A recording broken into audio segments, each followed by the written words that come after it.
a young man died in a mysterious car crash. But was it an accident? Forensic science uncovered what really caused that crash. And the truth devastated 3 different families.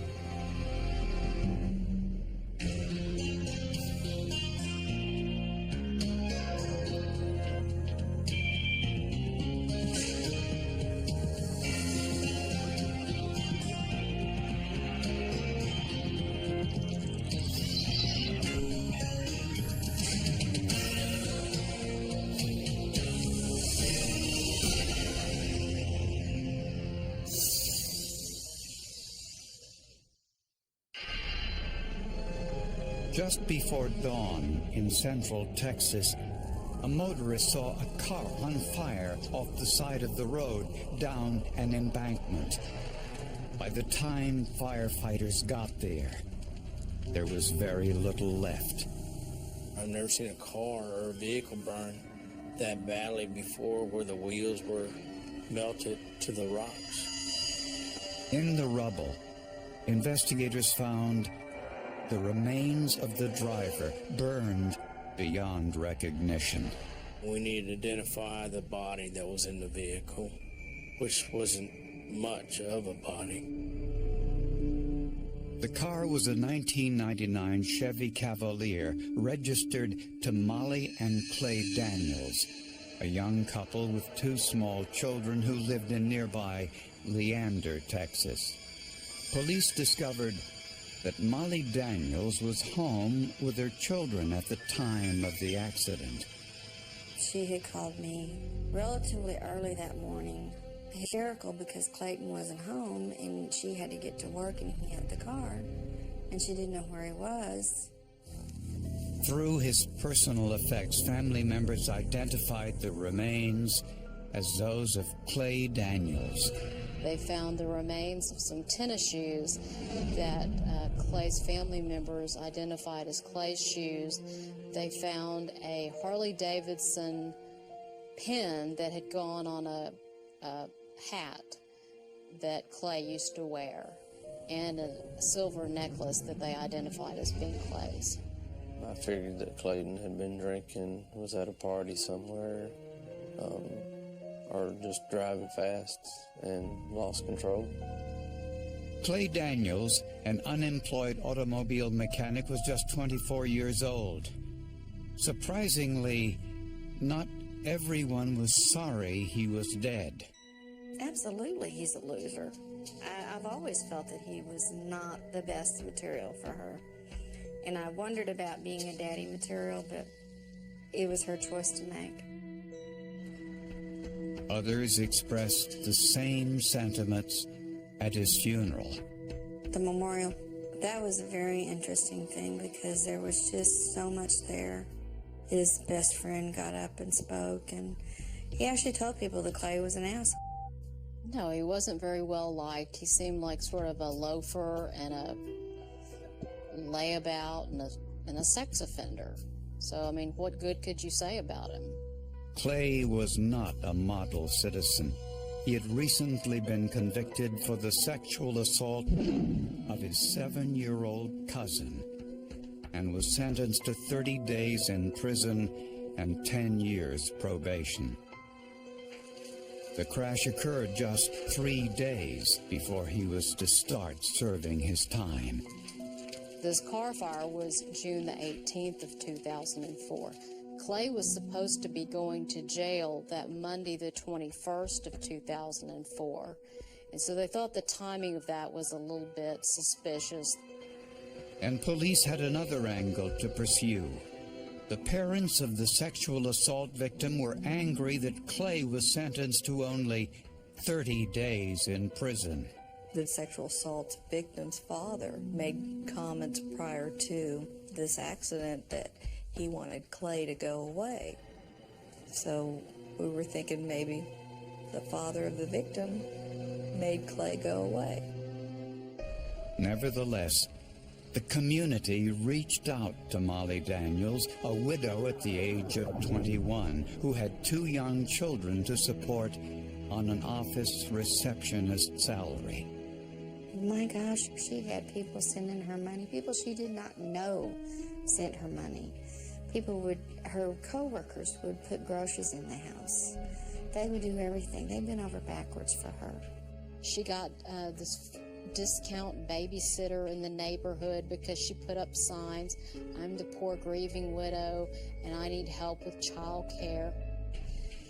But that generosity ended when less than a month after Clay died, Molly told friends that she had a new boyfriend and that she was the beneficiary of Clay's $100,000 life insurance policy.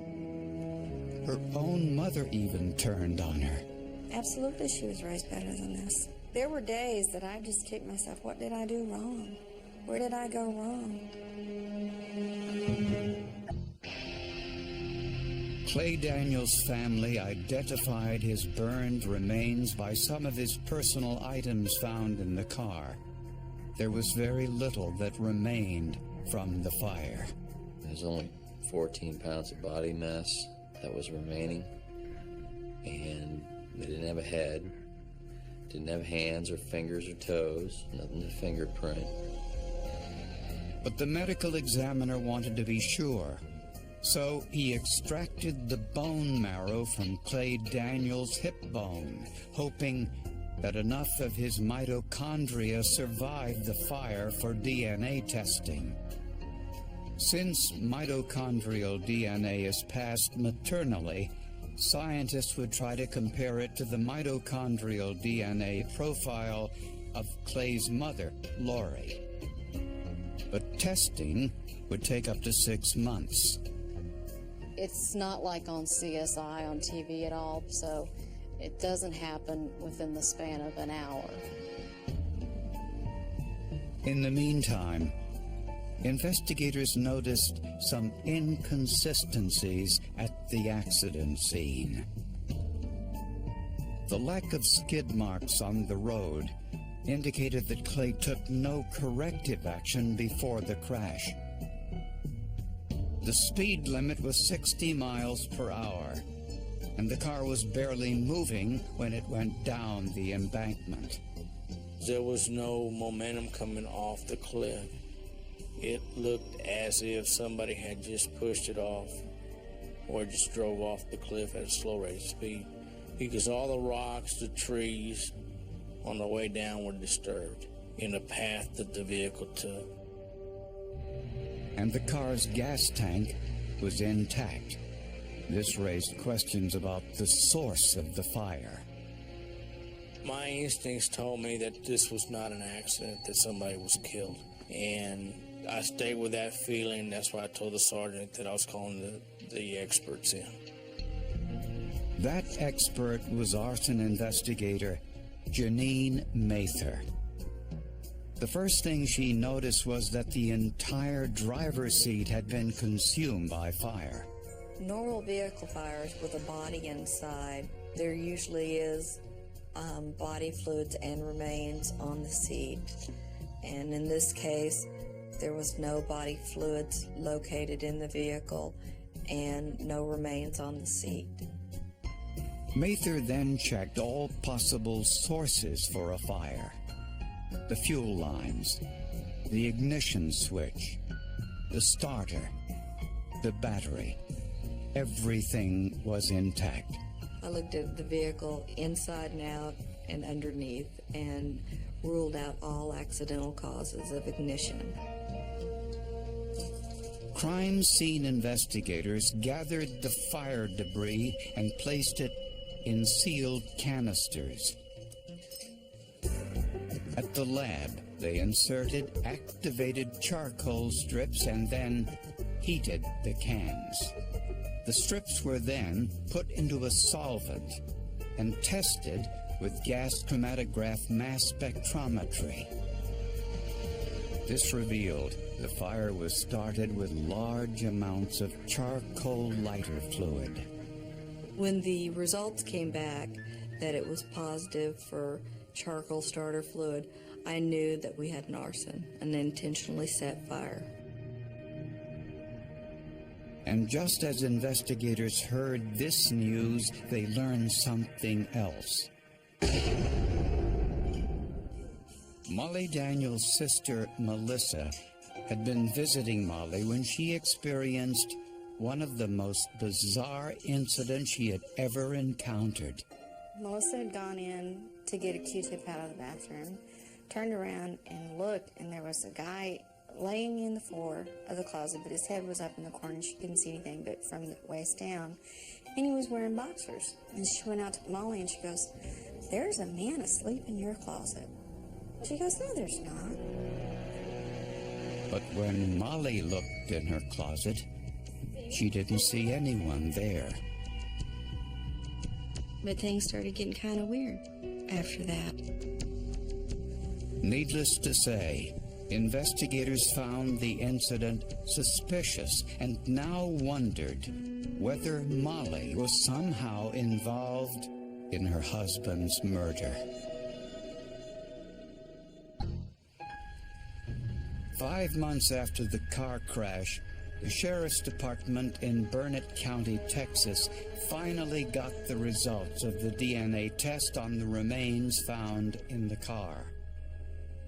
The DNA revealed that the remains were not those of Clay Daniels. When DNA came back and wasn't Clayton, we were like, where's Clayton and who is this person that was in the vehicle? To find the answers, investigators put Clay's grieving wife Molly under surveillance. For days, her routine was perfectly normal until she met her new boyfriend, Jake Gregg, for lunch. She got into that man's car, and then the two of them went off to Taco Bell. Investigators decided to go inside to get a better look at Molly's new boyfriend. When Captain Paul Nelson walked by their table, he noticed that Jake Gregg bore a striking resemblance to Clay Daniels, although his hair color was different. I mean, he looked identical. If he could have crawled into that burrito, he probably would have. But the man insisted he was Jake Gregg and produced a Texas identification card to prove it. But Captain Nelson didn't buy it and placed him under arrest. During police questioning, he finally admitted he was Clay Daniels. Clay's brilliant disguise consisted of nothing more than dyeing his hair black. And other than that, he hadn't changed his appearance at all. Clay had several motives for staging his death. He did not want to go to jail for 30 days, and he did not want to be a registered sex offender. And he had a $100,000 life insurance policy. Molly insisted she knew nothing about Clay faking his own death until he came home one day about a month after the fire and told her what he had done. She just tried to portray it like she didn't know that he was alive until he just called her out of the blue about a month later and said, "Hey, baby, I'm alive." I find that very hard to believe. If my husband came back from the dead, I'd be asking a lot of questions and I'd be very mad. Clay admitted it was he who was sleeping in the closet when Molly's sister saw him. He said Molly spoke loud enough that it woke him up, and he was able to get out of the closet before his sister-in-law returned. See, there's no one here. I know that there were... Clay said he planned to start a new life with Molly and the children after the $100,000 life insurance payment arrived.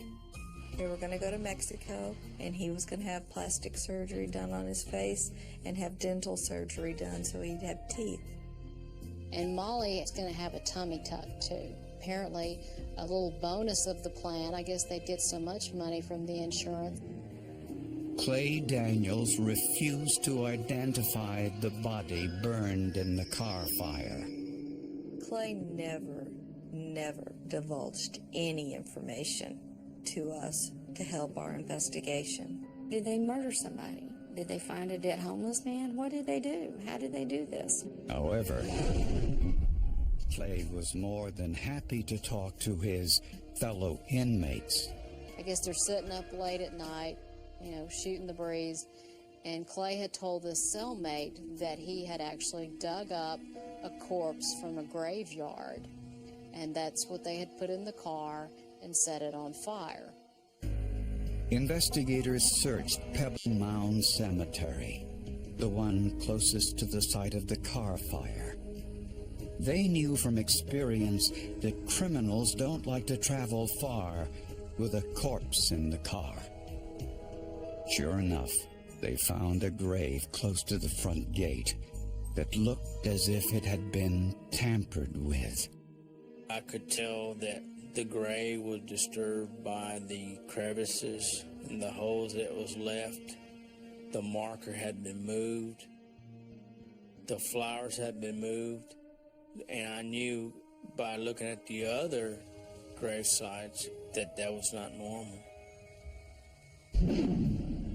The headstone bore the name Charlotte Davis. She died 6 months before the car crash at the age of 81.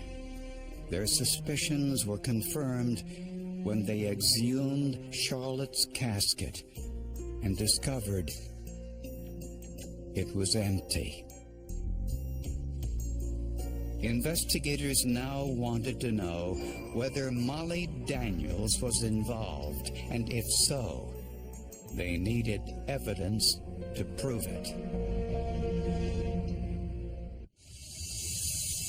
Clay Daniels confessed to starting the arson fire and defrauding the insurance company of $100,000 in life insurance.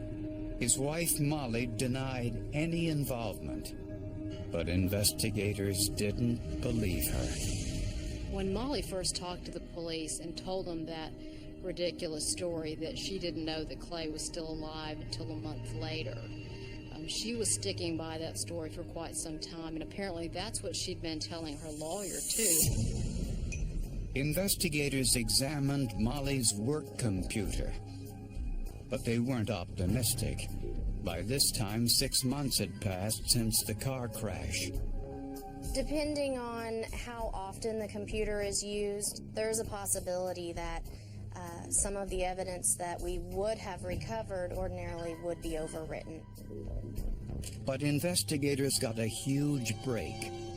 Molly's computer had been invaded by a keystroke virus right before the staged accident.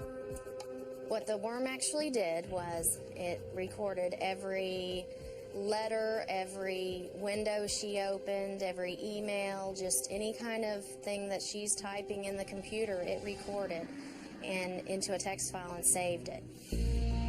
Computer forensic experts did a word search to identify what kind of information Molly had been looking for on the internet. We were finding words like unidentifiable body, forensics on a body, burned car, gasoline fire, 1500 degrees Fahrenheit, just words like that. This proved that Molly not only knew about Clay's plans, but was actively involved. Oh, it was the happiest day of my life when we got that computer forensic exam. It was just, there was no way she could deny that she had been involved from day one of the planning. We saw that computer forensic evidence.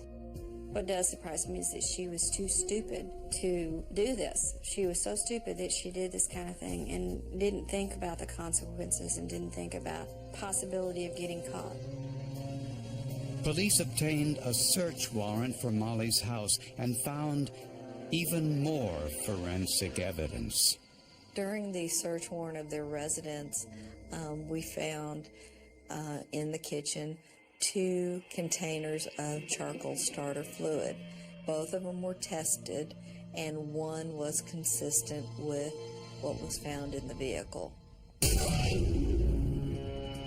Prosecutors believe that Clay and Molly planned this crime for months. They looked in the obituaries to identify a grave to rob. Ideally, someone elderly who didn't have many family members visiting her grave. They chose 81-year-old Charlotte Davis.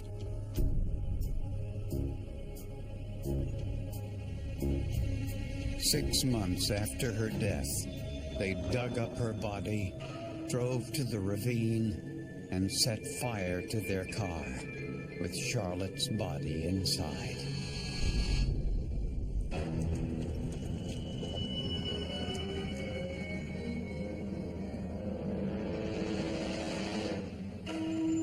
Clay threw some of his personal items in the fire so they could be used for identification. But the DNA testing proved the body wasn't Clay Daniels, and gas chromatography found remnants of the lighter fluid.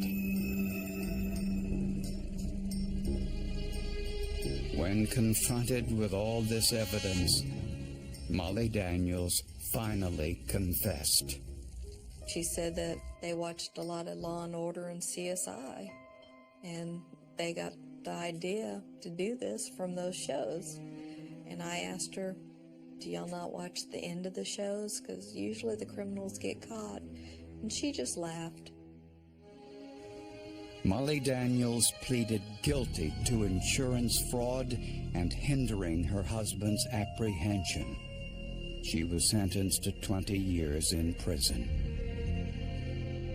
You do the crime, you do the time. Clay Daniels pled guilty to insurance fraud, arson, and desecration of a corpse.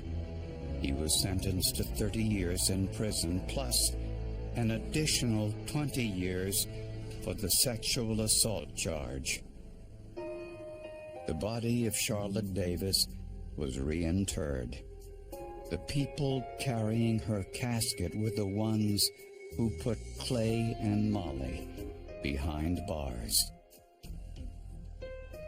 Texas investigators say it is among the most bizarre cases they've ever seen.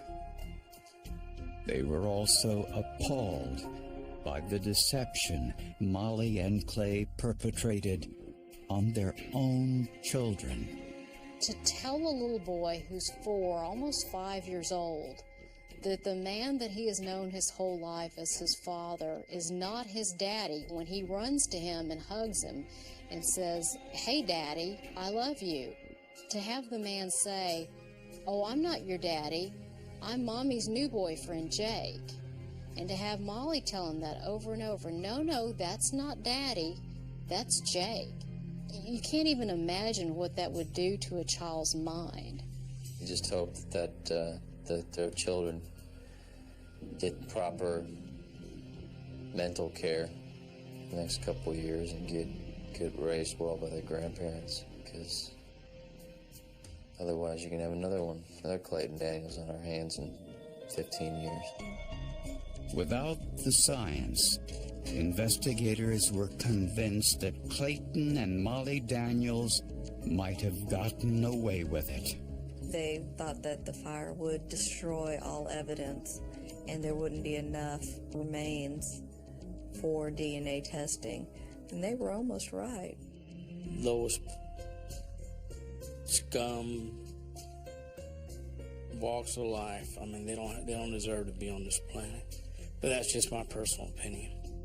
If it hadn't have been for everybody being on their toes in this case, listening to their gut, listening to their instincts, and then pursuing all the DNA, the forensic investigation, the arson investigation, we wouldn't be where we are today with these two people in prison.